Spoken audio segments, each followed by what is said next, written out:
सुप्रसिद्ध धर्मवीर 2 पिक्चर हा कालच देशामध्ये आपल्या महाराष्ट्रामध्ये लॉन्च झालेला आहे, प्रदर्शित झालेला आहे. तर ते पूर्ण शो आपण सातारा शहर तसेच कोरेगाव तालुका, सातारा तालुका यामधील महिला आणि आपल्या सर्व तमाम जनतेला आपण मोफत दाखवत आहोत. शिवसेना सातारा शहर पासून मोफत दाखवत आहे. त्यासाठी दुपारी 12 ते 3 ते 6, 6 ते 9, 9 ते 12 असे 4 शो आपण बुक केलेला आहे.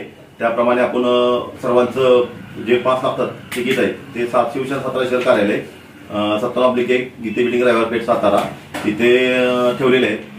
नागरिकांना एकच आव्हान आहे, ज्यांना कुणा धर्मवीर 2 पिक्चर हा बघायचा असेल त्यांनी कृपया करून आपल्या शिवसेना सातारा शहर शाखेस भेट द्यावी.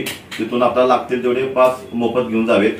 हीच सदर शो साठी आपल्याला कोरेगाव नगरीचे आमदार, कोरेगाव तालुक्याचे आमदार महेश शिंदे तसेच संजय आपले सातारा जिल्हा नियोजन समितीचे सदस्य संजय मोरे यांचं विशेष सहकार्य लागलेलं आहे. त्याबद्दल त्यांचे आभार. सर्वप्रथम मी सांगू इच्छितो की धर्मवीर 1 हा सुद्धा चित्रपट आपल्या शाखेतर्फे मोफत दाखवण्यात आला होता. याचा प्रमुख उद्देश हाच आहे की दिघे साहेबांबद्दल सामान्य लोकांच्या मध्ये प्रचंड आकर्षण आहे आणि त्यांचे जे हिंदुनिष्ठ जे विचार आहेत ते तळागाळापर्यंत पोहोचावे हाच प्रमुख उद्देश आहे.